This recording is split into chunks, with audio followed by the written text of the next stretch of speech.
안녕하세요. 전략적 기획론 신영기입니다. 오늘은 이제 3주차 강의를 시작해야겠죠. 이번 주에 강의할 내용은, 이 경영학에서 발전한 혹은 기업 부분에서 발전한 전략적 기획론을 공공 부분에 적용하는 것이 과연 가능한가? 그에 따른 논점은 없는가? 그리고 그것을 도입했을 때 그 전략적 기획론이 지금 공공 부분에서 어떻게 변형돼서 지금 적용되고 있는가? 이런 얘기를 좀 하려고 합니다.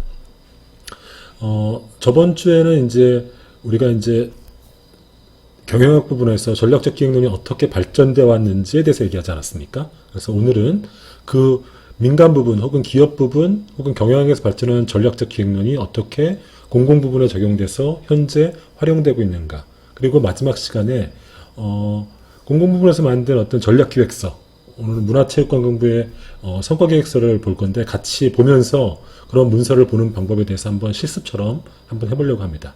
그러면 강의를 시작하겠습니다. 먼저 우리가 이제 오늘 얘기할 거는 먼저 전략이라는 개념부터 좀 생각해 볼 필요가 있어요. 전략이라는 개념, 스트래티지라는 개념은 사실은 20세기 때 만들어진 개념입니다. 근데 사실은 그러면 그전에는 전략이란 말이 없었냐? 그런 건 아니죠. 그런 건 아니고 동양이나 서양이나 어떤 지금 20세기 때 말했던 전략이라는 개념은 존재했죠. 근데 이 전략이라는 개념은 뭐냐면은 과거의 전쟁의 기술로부터 아트 오브 워에서 유래된 것이죠. 근데 그러니까 과거에 동양 같은 경우는 이제 전략이라는 단어가 없었고 계략 뭐 이런 개념이 있었죠. 그러면 이제 동서양이 모두 과거에 전쟁을 치러왔기 때문에 그러니까 전략이라는 스트래티지라는 말은 없었지만은 그런 식의 어떤 개념들은 존재해왔는데 동양과 서양이 전략이라는 것들을 바라보는 관점 이런 게 굉장히 달랐다는 거죠. 그와 관련해서 이제 잠깐 우리가 여담으로 혹은 뭐 약간 인문학적인 지식으로 좀 짚고 넘어갈 것이 있습니다. 여기 보이는 사람이 이른바 여러분 아다시피 키신저라는 사람입니다. 미국 닉슨 행정부 시절에 안보 보좌관을 했던 사람이죠. 그리고 실제로는 이 사람에 대한 평가는 뭐 외교 정책 이런 것의 어떤 거의 뭐 그루 이렇게처럼 평가받기도 하고 또는 이제 다른 제3세계 국가들한테는 거의 악마처럼 취급받는 사람인데 어쨌든 뭐 대단한 통찰력이 있는 건 사실인 거죠. 근데 이 사람이 동양과 서양의 전략의 차이에 대해서 이렇게 말했습니다. 어떻게 말했냐면은 중국인들은 손자병법에 따라서 싸움을 하고 미국인들은 그러니까 서양 사람이죠. 클라우스 제비치의 전쟁론에 따라서 싸움을 한다. 이런 얘기를 한 적이 있었거든요. 그럼 뭐냐면은 동양 사람들의 전략의 개념 속에는 손자병법이 기초로 자리 잡고 있고 그 다음에 서양 사람들의 전략의 개념 속에서는 클라우스 제비스의 전쟁론이 자리 잡고 있다. 뭐 이런 얘기겠죠. 그러면 손자병법과 그 다음에 전쟁론은 어떤 차이가 있는가? 뭐 이런 것들을 한번 생각해 보시죠.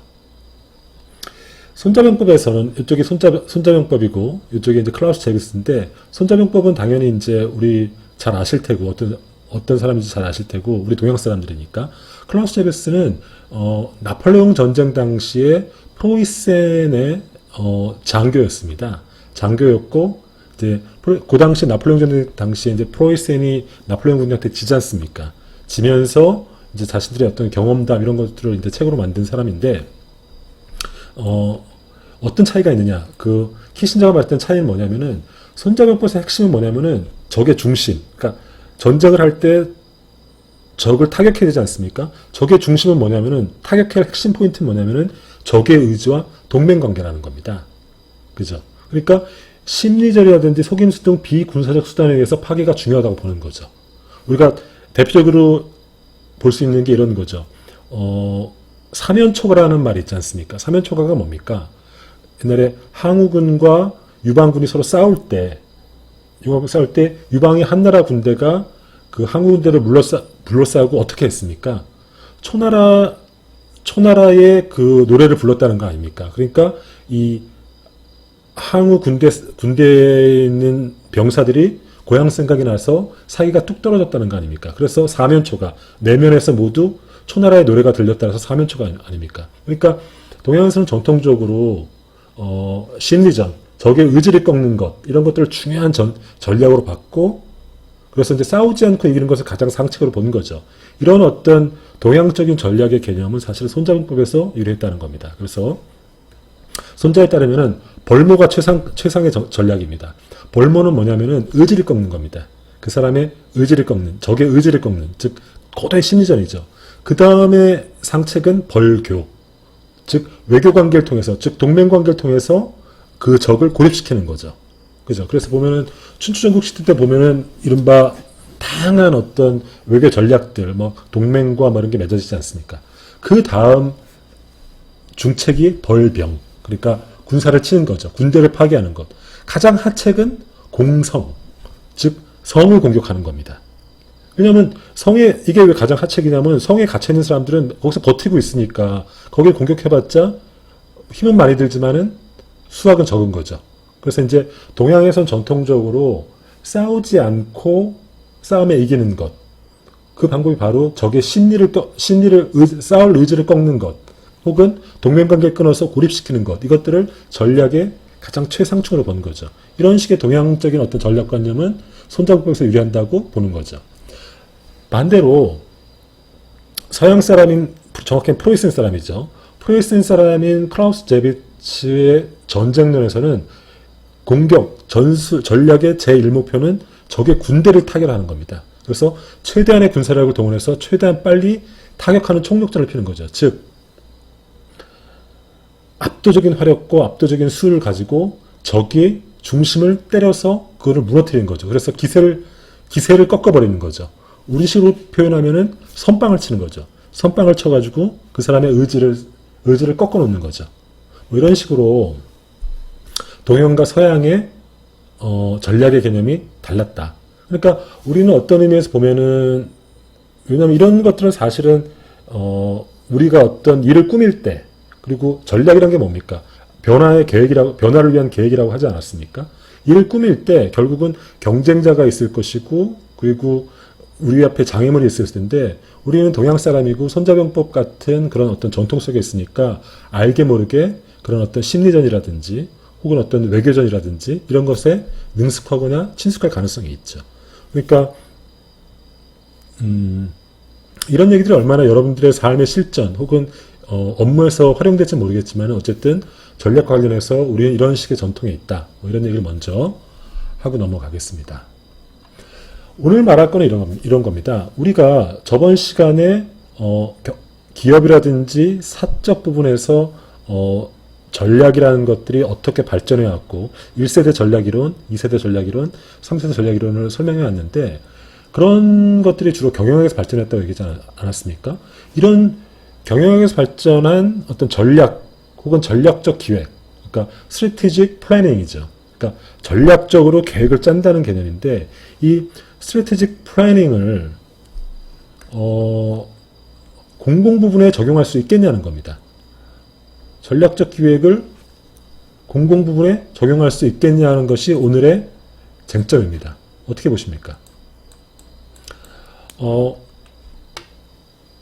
기업도 마찬가지고 공공조직도 마찬가지고 결국은 변화를 필요로 하니까 전략적 기획이 필요하지 않겠냐고 얘기할 수 있겠지만은 또 의외로 논점은 다릅니다. 논점은 복잡한 부분이 있습니다. 공공 부분의 그러니까 경영학 부분에서 즉 한마디로는 기업에서 발전한 전략적 기획을 정부 조직 같은 혹은 공공기관 같은 것에 적용할 수 있겠냐 이 논점인데 이게 왜 논점이 되냐면은 이런 문제가 있습니다. 목표 설정의 측면에서 기업과 정부는 같지 않다고 보는 거죠. 뭐냐? 기업은 전략의 그러니까 목표 자체가 우리가 이제 전략을 짤 때 가장 중요한 거는 목표를 세우는 겁니다. 전략을 짤 때 가장 중요한 거는 목표를 세우는 거죠. 목표를 먼저 선명하게 수립하는 겁니다. 기업의 목표는 이윤이죠. 이윤 혹은 경쟁사를 압도한다. 비교적 심플하고 분명하죠. 하지만은 공공기관의 목표는 굉장히 다양하고 모호합니다. 그래서 생각해 보십시오. 정부의 목표는 뭡니까? 정부 목표는 국방일 수도 있고 그 다음에 혹은 복지 확대일 수도 있고 혹은 경제 성장일 수도 있고 그리고 공공목표의 목표가 다양한 건 이유는 뭐냐면은 결국은 공공기관을 둘러싼 이해관계자가 굉장히 많기 때문이거든요. 기업의 이해관계자는 분명합니다. 주주입니다, 주주.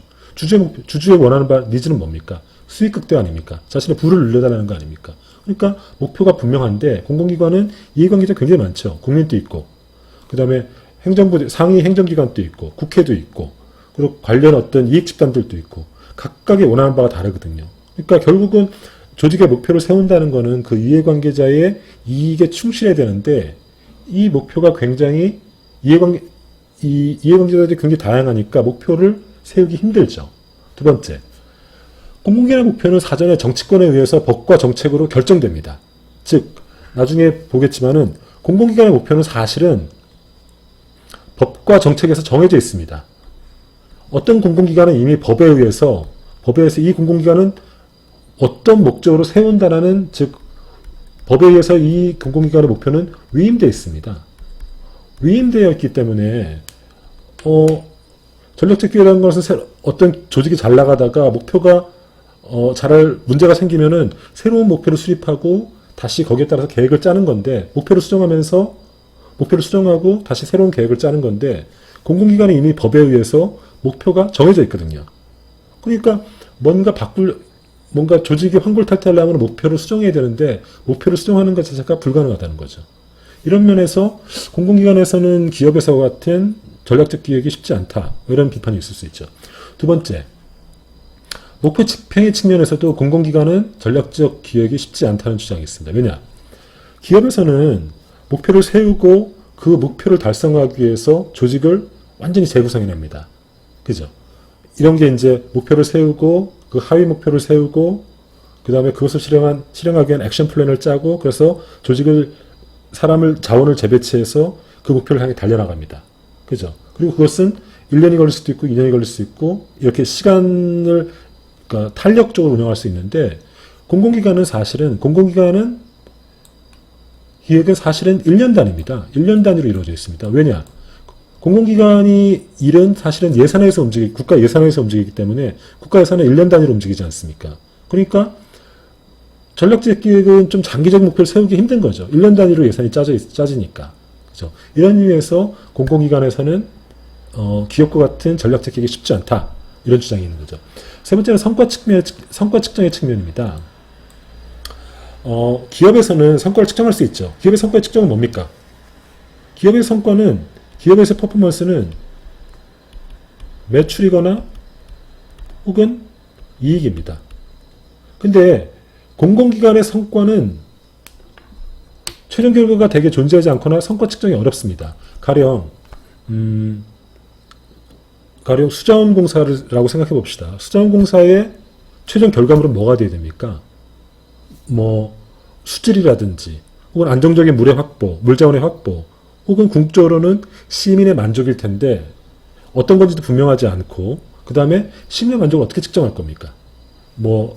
보통 이제 설문지를 하는 수도 있지만은, 분명하지는 않은 거죠. 그러니까, 공공기관에서는 이렇게 기업과 비교했을 때, 목표 설정의 측면, 목표 집행의 측면, 성과 측정의 측면에서 어려움이 있고, 한마디로 얘기하면 기업과 같지 않기 때문에 기업에서 적용하는 전략적 기획을 할 수 없다는 주장이 있는 거죠. 어떻게 생각하십니까? 일견타당하죠. 결국은 궁극적으로 우리가 행정시장에 봤던 사기업과 공공조직은, 혹은 사조직과 공조직은 같냐 다르냐, 이 쟁점과 연결되어 있습니다. 그럼에도 불구하고 실제로는 공공기관에서도 전략적 기획이 도입되기 시작합니다. 그 기점은 바로 1980년대입니다. 1980년대.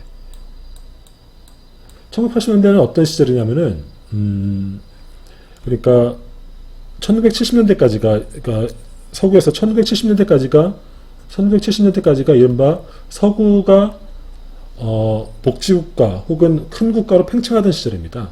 그러다가 복지국가의 위기 혹은 어떤 큰 정부의 위기를 맞으면서 1980년대 되면서 이른바 작은 정부 움직임이 본격화되는 거죠. 작은 정부 움직임은 뭐냐면은 정부의 규모를 스케일링 아웃하고 시장의 힘을 키우는 겁니다. 시장의 힘을 키운다는 이런 식의 움직임이 활성화되는 거죠. 왜냐? 1970년대 이전에 큰 정부가 굉장히 비효율적이고 낭비가 많았다고 보는 거죠. 그러면서 1980년대 미국의 레이건이라든지 영국의 대처 이런 것들이 신자유주의적인 정부 개혁이 일어나는 거죠. 그리고 그런 신자유주의 운동이 행정 부분에서는 NPM이라고 하는, 그러니까 New Public Management, 이런 NPM으로 작고 효율적인 정부를 만드는 운동으로 일어납니다. 그러면서 정부 운영도 전략적으로 해야 된다. 일단 전략적으로 한다는 건 사실은 like business라는 의미죠. 기업을 운영하듯이.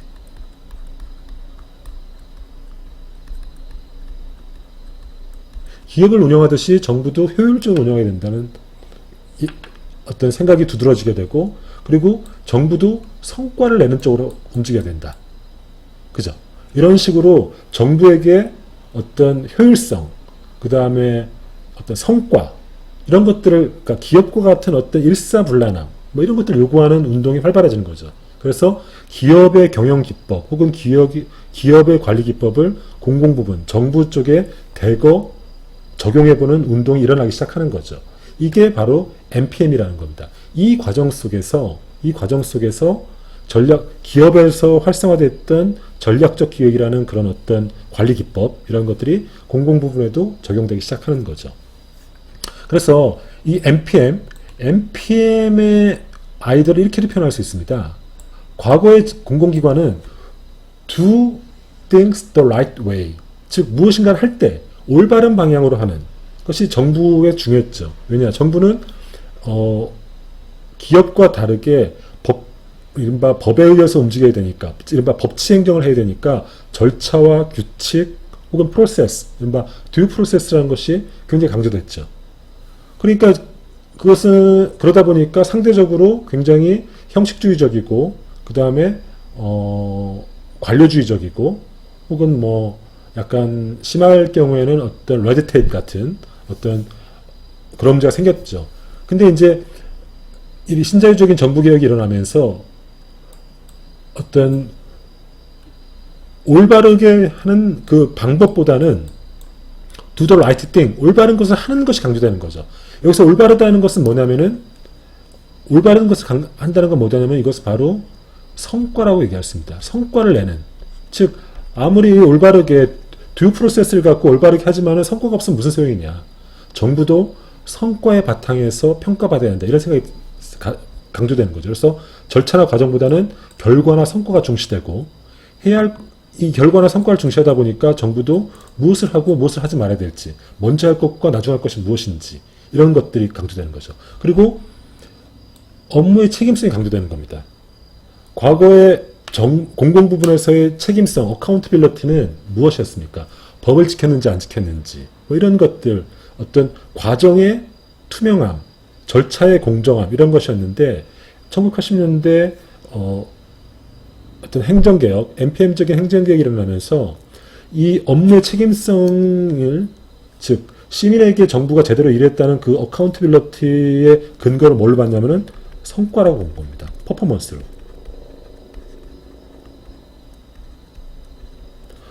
그리고 퍼포먼스가 바로 do the right thing이라는 거죠. 즉 한마디로 이런 겁니다.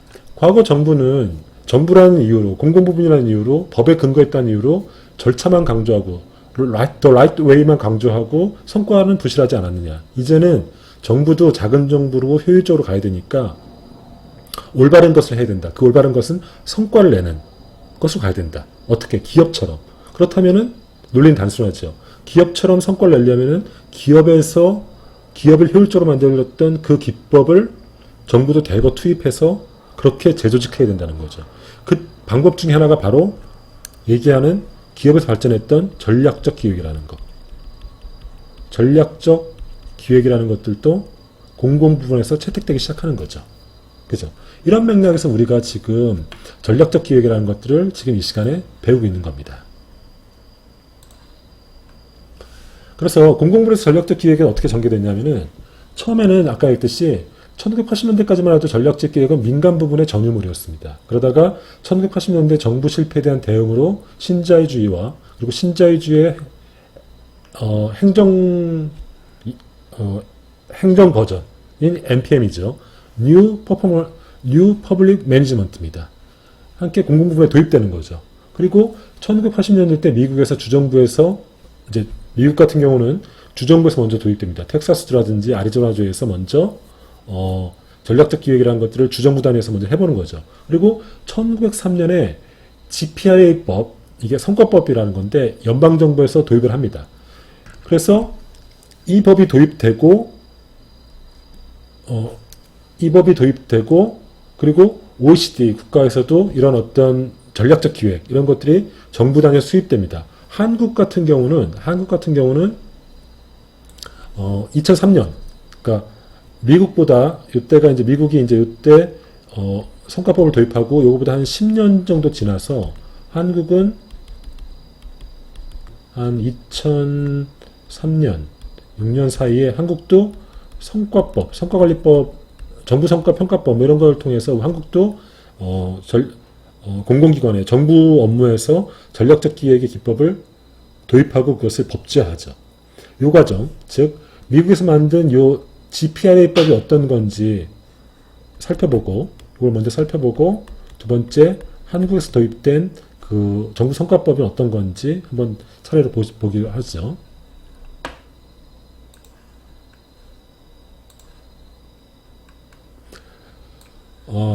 미국에서 GPRA, 즉 Government Performance and Result Act of 1993, 그러니까 1930년도 만들었던 정부 성과와 결과법이죠. 그러니까 이른바 정부 성과법입니다. 이 법안의 핵심은 뭐냐면은 과거의 정부 행정은 투입과 과정우주의 관리였다면은 결과와 성과를 강조하는 거죠. 클린턴 행정부 때 도입된 법안입니다. 주요 법안의 내용을 보면은 정부기관은 정부 및 조직의 임무를 명시적으로 제기해야 됩니다. 즉, 이 기관은 임무가 뭐다, 미션이 뭐고, 그 미션에 따라서 비전이 뭐고, 그리고 그 비전에 근거해서 목표가 뭐고, 전략 목표가 뭐고, 그 다음에 전략 과제가 뭐고, 그리고 액션 플랜이 뭐다, 이런 전략지식 기획을 하도록 되어 있죠. 그리고 각 기관은 장기적 목표를 담은 전략 계획을 확정하도록 되어 있습니다. 그리고 기관은 연간 목표와 측정을 담은 성과 계획서를 작성하고, 사업의 결과와 성과의 측정 및 평가를 담은 성과 보고서를 작성하도록 하고 있습니다. 그러니까 이 법안 전략 계획을 통해서 이걸 바탕으로 성과 계획서를 만들고 그리고 성과 보고서를 만드는, 한마디로 얘기하면은 이렇게 얘기할 수 있는데, 이 법에 의해서 미국에서는 정부 기관 단위로 전략 기획과 성과 관리와 즉 예산을 모두 통합하게 되는 거죠. 이게 이제 어떤 의미인지 나중에 설명할 텐데, 이런 법안이 만들게 되고, 미국이 이제 행정을 선도하는 나라니까, 이런 그 당시 NPM적인 행정을 선도했던 나라니까 이런 것들이 전 세계에 퍼져 나가는 거죠. OECD 국가를 중심으로. 그리고 2006년도 때 한국도 미국의 GPRA와 똑같은, 사실상 똑같은 취지의 법안을 만들게 되는 겁니다. 그죠? 그럼 한국이 만든 법안은 어떤 건지 한번 보시죠. 한국에서 전략적 기획이 도입된 거는 2006년도입니다. 2006년도 때 정부 업무 평가 기본법과 국가재정법을 제정합니다. 그래서 전략적 기획이라는 걸 도입하는 거죠. 그리고 아까도 얘기했지만 전략적 기획 플러스 이 법에 맞는 취지의 전략적 기획과 성과관리와 플러스 예산이 한 묶으로 움직이는 어떤 체제가 만들어지는 거죠. 그래서 잠깐 법을 살펴보면은 정부 업무 평가 기본법 보면은 쭉 여러 가지 있는데 제5조를 보면 이런 조항이 있습니다. 중앙행정기관의 장은 소속기관을 포함해서 당해기관의 전략 목표를 달성하기 위한 중장기 계획을 수립해야 한다라고 되어 있습니다. 이 이른바 성과계획서인데 어떻게 되어 있는지 나 조금 이따 볼 기회가 있을 겁니다. 성과관리 전략계획에 의해서 당해기관의 임무 전략 목표 등을 포함해야 된다. 여기는 중장기 계획에는. 그죠? 이런 게 있고, 함께 국가재정법도 제정했는데 이 재정법을 보면은 8조의 성과 중심의 재정 운영을 보면은 예산 요구서를 제출할 때 다음 연도 예산의 성과 계획서 및 전년도의 예산의 성과 보고서를 함께 제출해야 된다고 되어 있습니다. 지금 무슨 말인가 하면은 일단은 정보업무평가법의 기본 근거에서 어떤 공공기관 조직이든지 성과계획서, 그러니까 전략적 기획을 한 이 조직의 임무가 무엇이고 비전이 무엇이고 거기에 따른 전략 목표가 무엇인지를 담은 어떤 성과계획서를 만들고 이 성과계획서를 만들어서 국가재정, 그러면 이게 이제 전략기획과 성과관리가 한 묶음이 일단 된 거죠. 요게 근거에서. 그리고 요거를 제출할 때는 예산서와 붙여서 나가야 된다는 겁니다. 이 국가재정법에 의해서. 즉, 성과계획서 예산서가 붙어서 나가는 거죠. 이게 무슨 말인지 모를 텐데, 조금 다시 자세히 한번 얘기해 보겠습니다. 이런 겁니다. 이 말이 의미가 뭔지 이런 거죠. 우리가 보통 이제 여러분 이제 정부 재정이라든지 그러니까 재무 행정이라든지 정부 회계에서 배운지 모르겠지만은 우리나라 예산이 이렇게 움직이지 않습니까? 보통 올해 예산은 가령 우리 올해 예산은 만약에 2000년도라고 해봅시다. 이때를 2020년도라고 해봅시다. 이거를 2020년도 올해 이제 예산이 집행되잖아요. 2020년도. 이때가 올해가 예산이 얼마 됐습니까? 560조 정도 됐습니까? 요 예산이 됐는데, 요 예산은 사실은 아시다시피 2019년도 마련한 겁니다. 2019년도 우리가 예산을 편성하는 거죠. 그러면 이거를 9월 1일 날, 전년도 9월 1일 날 국회에 제출하죠. 행정부가 국회에 제출하죠. 그러면은 국회가 우리 법에 의하면 12월 2일까지 2019년도 12월 2일까지 심의 확정을 하죠. 그러면 2019년도 때 다음 연도 즉 2020년도 예산이 560조가 확정된 겁니다. 그러면은 이 예산이 올해 집행이 되는 거죠. 2020년도. 그러니까 올해 예산은 전년도에 편성되고 심의가 되는 겁니다. 그러면 올해 예산을 쓴 다음에 2021년도 때는 어떻게 합니까? 작년에 썼던, 즉 2020년도에 썼던 예산을 그러니까 감사원이 회계검사를 하는 거죠. 정말 계획서대로 잘 썼는지, 그리고 예산을 성과를 냈는지, 이렇게 감사보고서를 내는 거죠. 이게 5월 31일까지인 걸로 제가 알고 있습니다. 그래서 하나의 예산 주기가 끝나는 거죠. 그러니까 2019년도 1월 달에 시작해서 한 바퀴 돌아서 2021년도 5월 31일 날 한 순배가 끝나기 때문에, 즉 편성부터 심의, 예산, 집행, 회계결산까지 끝나니까 우리나라 예산이 한 순배 도는 데는 2년 5개월이 걸린다는 겁니다. 이런 의미에서. 그죠? 문제는 뭐냐면은 이런 겁니다. 우리가 예산안을 낼 때 지금 어떻게 내냐면은 예산안을 이때 편성하고 국회에다가 이렇게 예산 심의를 요청할 때 어떻게 내냐면은 예산서와 함께, 즉 우리 부서는 이러이러한 예산이 필요하다는 것과 함께 이 예산을 갖고 뭘 하겠다는 성과 계획서를 함께 제출하도록 되어 있습니다. 성과 계획서를. 이 성과 계획서는 사실은 전략적 기획을 담은 거죠. 전략적 기획에 따라서 만든 거죠. 그죠? 이렇게 함께 제출하였습니다. 즉 이 돈을 갖고 우리가 무엇을 할 것인가. 정확하게는 우리가 이렇게 계획을 먼저 세운 다음에 이러이러한 일을 하려고 목표로 합니다. 그리고 이러한 일은 측정을 이렇게 할 겁니다. 얘기하고 따라서 이 사업에 대해서 돈이 얼마가 필요하다고 이렇게 예산서를 붙여서 냅니다. 이런 식으로. 그리고 다시 결산을 할 때는 결산 보고서와 함께, 즉 내가 돈을 어떻게 썼는지 보고서와 함께 성과 보고서를 함께 제출합니다. 즉 이러이러한 예산 결산서를 갖고 이러한 일을 해냈다고 같이 내는 겁니다. 즉 무슨 말인가 하면 성과계획서랑 예산만 뚝 가는 게 아니라 이 돈을 갖고 어떤 일을 하고자 하는지 이런 것들을 같이 보내는 거죠. 지금 현재. 이렇게 하도록 하는 법적 근거가 아까 말했듯이 이 정부업무평가기본법과 국가재정법에 근거한 거죠. 그래서 이렇게 되어 있습니다. 지금은. 제가 아까 말했던 그 얘기인데, 성과계획서와 성과보고서는 예산과정과 일치하도록 되어 있습니다. 성과계획서는 예산안과 함께 나가고, 아까 얘기했듯이 이때 성과계획서랑 예산서를 같이 보내고, 그 다음에 성과보고서와 결산안이 국회에 같이 제출하는 거죠. 이때 같이 되는 거죠. 즉 다시 말해서 국회를 보낼 때 내가 어떤 일을 하겠다는 이때 보낼 때, 즉 성과 계획서와 예산서를 같이 보내는 겁니다.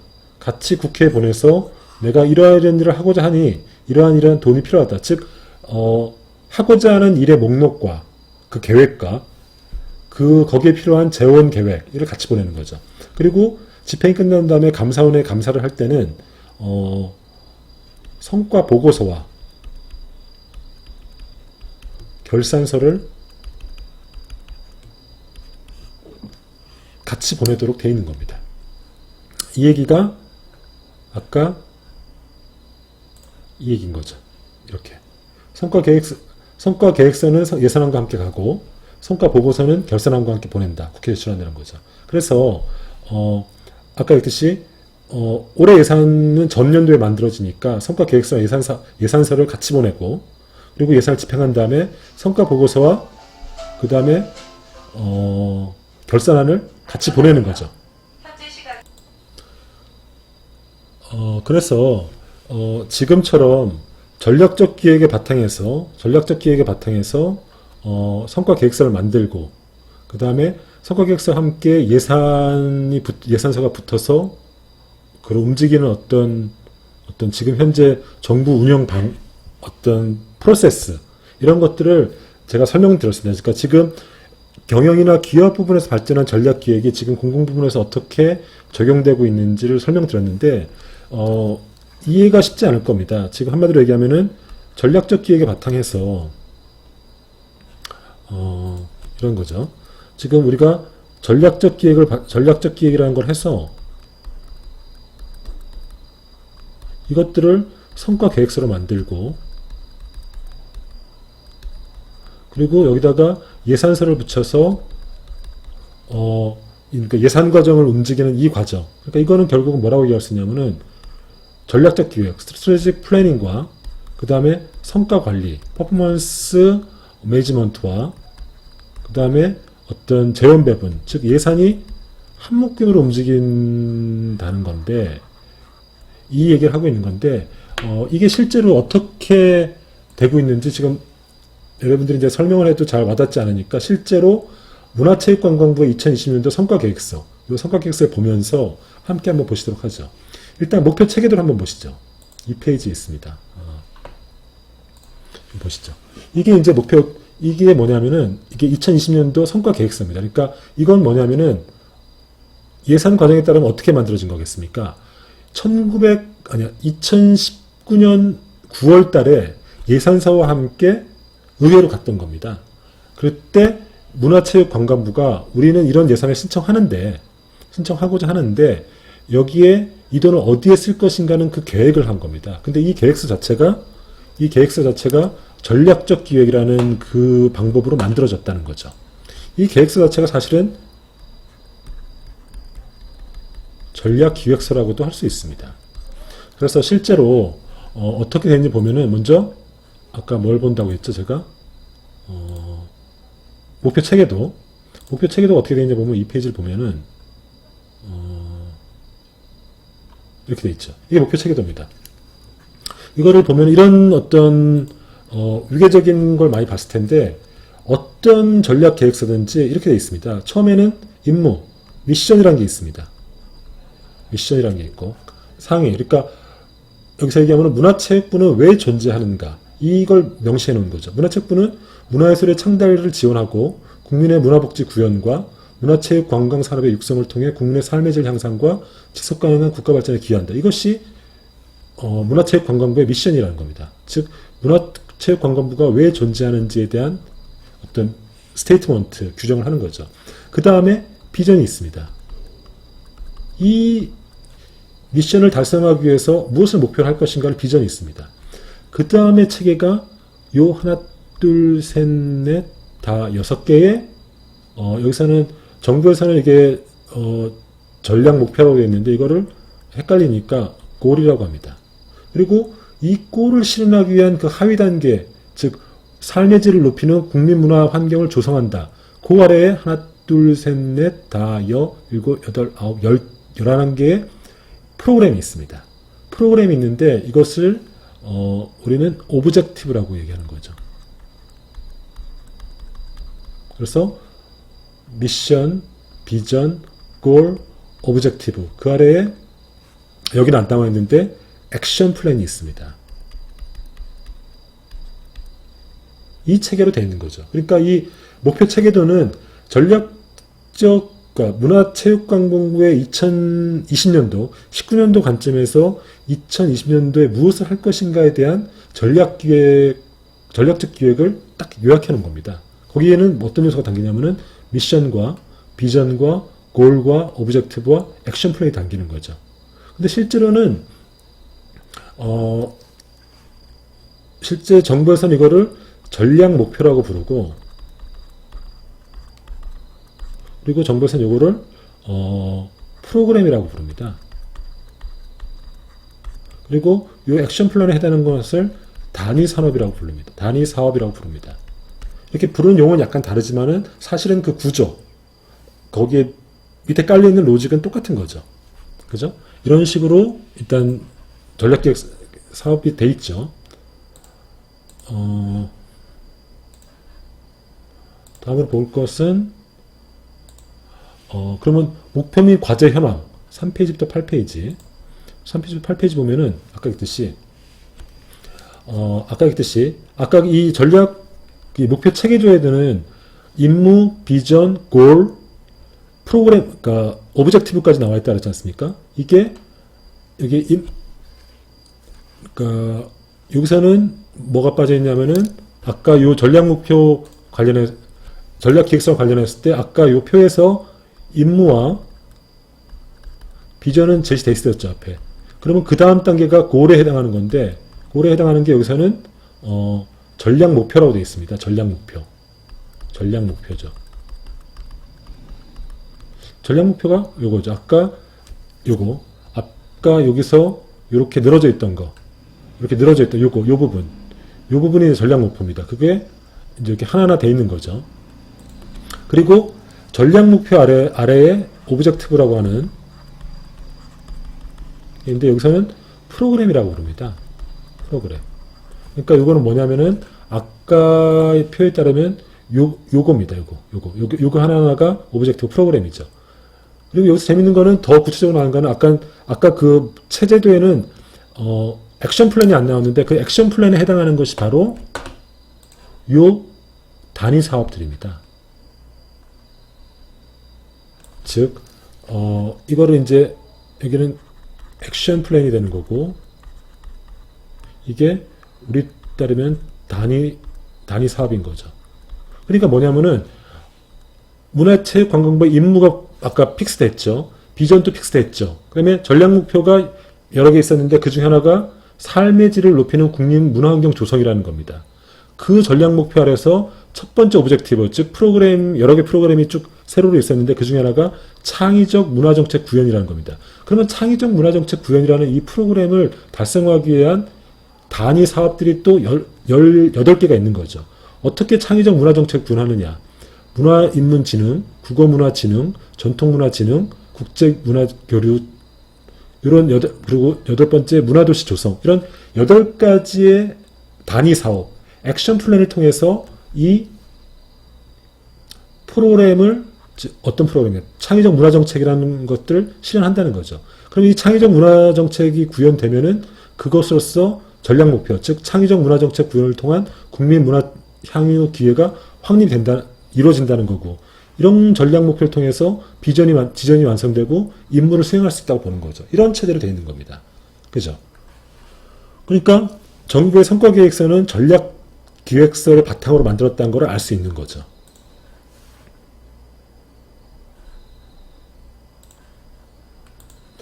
다음으로 그러니까 이 체계죠. 아까 봤듯이 임무, 비전, 전략 목표, 오브젝티브, 단위 사업인데 보통 우리 영어로는 미션, 비전, 골, 오브젝티브, 액션 플랜이라고 하는데 한국에서는 약간 용어를 다르게 써서 임무, 비전, 전략 목표, 프로그램 단위 사업이라고 부릅니다. 그죠? 그리고 아까 했듯이 이제 여기까지가 이제 여기까지가 이제 아까 했듯이 이 전략적 기획에 바탕한 성과 계획서의 체계입니다. 근데 아까 뭐라 그랬죠? 성과 계획서랑 함께 예산이 같이 결부되어 있다고 했잖아요. 그래서 이걸 같이 붙여서 국회에 제출한다고 했지 않았습니까? 이 체제가 어떻게 되어 있는지 한번 보시죠. 요거는 41페이지부터 42페이지가 되어 있습니다. 41페이지부터 42 보시죠.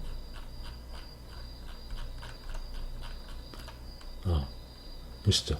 아까 이런 체제로 되어 있지 않았습니까? 이런 체제로 아까 보면 기억날지 모르겠는데 이런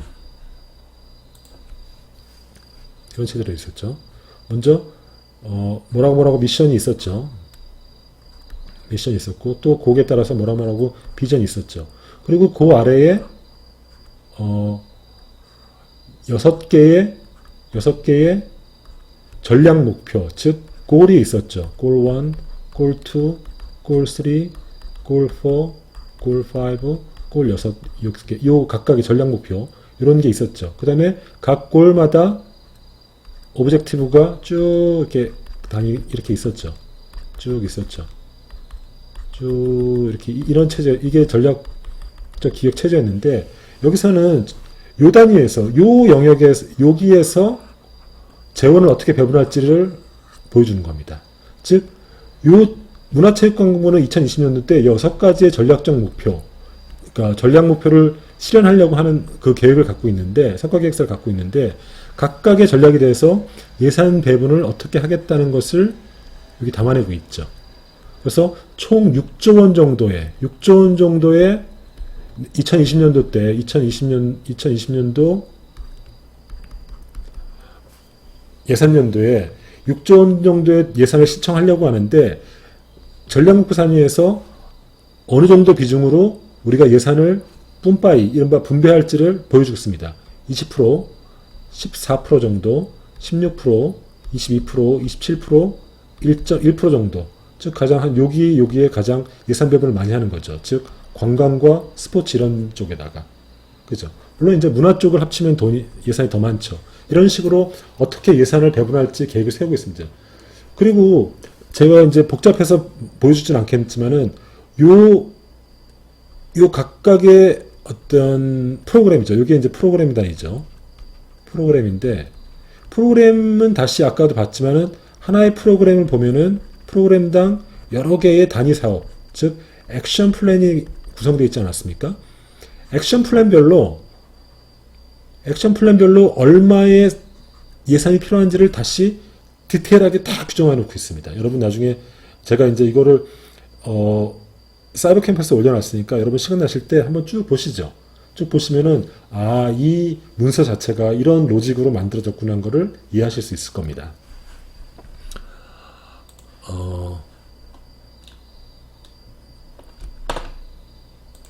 예산 받고 그 다음에 마지막으로 볼 거는 단위 사업별로 예산과 성과 지표가 어떻게 붙어 있는지를 보는 거죠.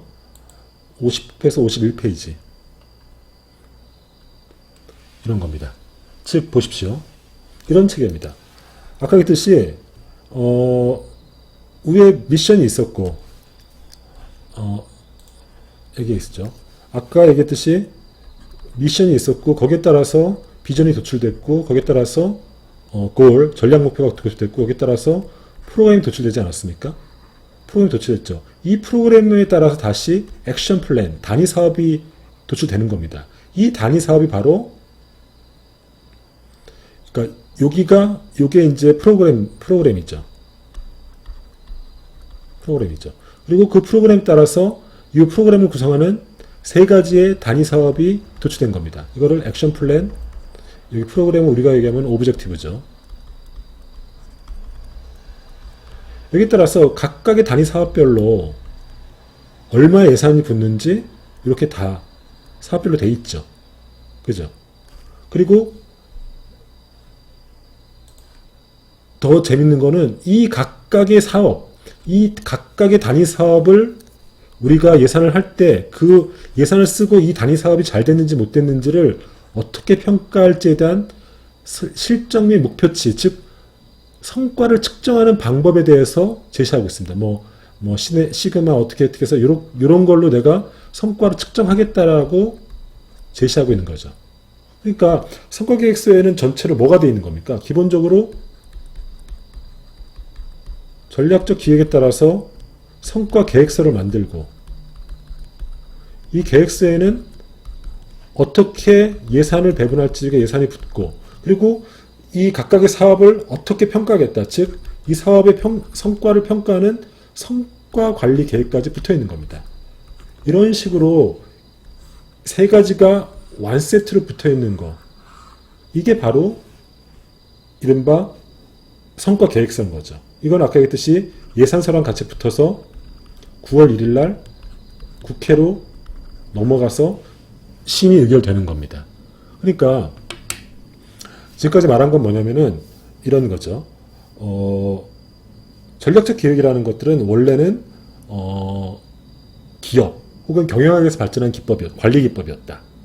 그런데 이 이런 경영학적인 기법, 기업의 기법을 공공기관에 적용할 수 있는지 없는지 논란이 있었지만 어쨌든 1980년도 이후에 받아들이기 시작했다. 그러다가 1993년도 때 미국에서 먼저 이 법이 만들어졌고, 한국은 2006년도 때 정부 성과관리법 그리고 국가재정법이 제정되면서 우리도 전략적 기획과 성과관리와 예산을 같이 움직이는 이 체제가 완성됐다. 이 얘기를 한 거죠. 그러면서 지금은 어떻게 공공부분에서 기업에서 발전한 전략적 기획이라는 관리 기법이 공공부분에서 적용되고 있는가를 말씀드린 겁니다. 그리고 실제로 2020년도 때 문화체육관광부의 성과계획서를 직접 보면서 어떻게 지금 제가 말씀드렸던, 즉 공공부분에서의 전략적 기획이 적용되는 어떤 모습, 이런 것들을 사례를 들어서 설명드렸습니다. 어떻게 좀 도움이 되셨습니까? 저는 오늘 이제 이론을 설명하고 실제로 그러니까 공공부분의 전략적 기획서를 같이 보는 어떤 시간을 가졌는데, 왜냐면은 여러분들 경험 많을 텐데, 요런 그래프, 이 페이지에 나왔던 요거 있지 않습니까?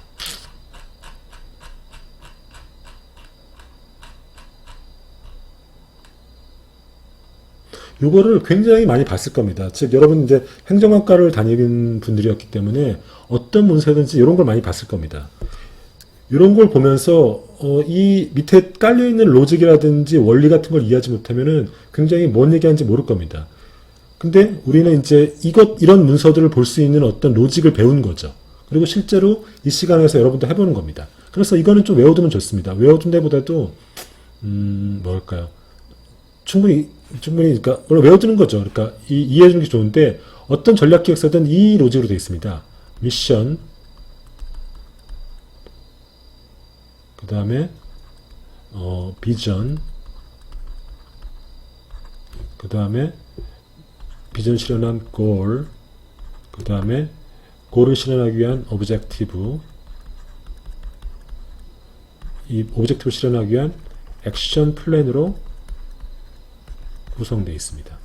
그리고 예산은 이 액션 플랜 단위에서 예산이 결부되죠. 그리고 또 조직도 이 액션 플랜, 이 단위 사업을 누가 할 것인가는 조직도 배정됩니다. 그리고 더 심하게는 누가 맡을 것인가, 이 담당자도 이렇게 규정됩니다. 그러면은 이런 체제로 기획서를 만들고, 실제 일은 어떻게 되냐면은 액션 플랜이 이 부분이 달성이 되면은 저절로 이 오브젝티브라는 것들이 달성되게 되고, 이 오브젝티브가 달성되면 저절로 골이 달성되고, 골이 달성되면 저절로 비전이 실현되고, 비전이 실현되면 저절로 미션, 임무가 실현되는 이런 체제로 되어 있는 거죠. 그래서 우리가 이런 식의 어떤 문서를 많이 자주 접할 텐데, 이 문서에 담긴 로직이 바로 이런 거라는 겁니다. 그래서 여러분들이 이 로직을 충분히 이해하는 것이 중요하겠다. 그리고 실제로 우리도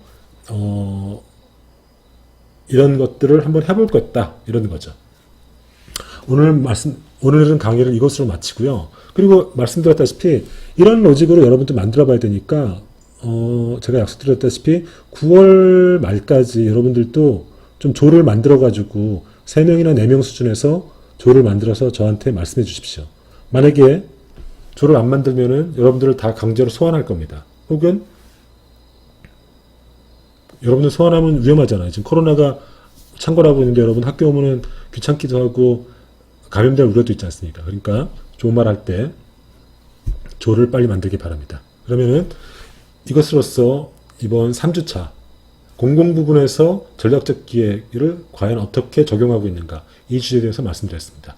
그러면 이것으로 수업을 마치겠습니다. 수고하셨습니다.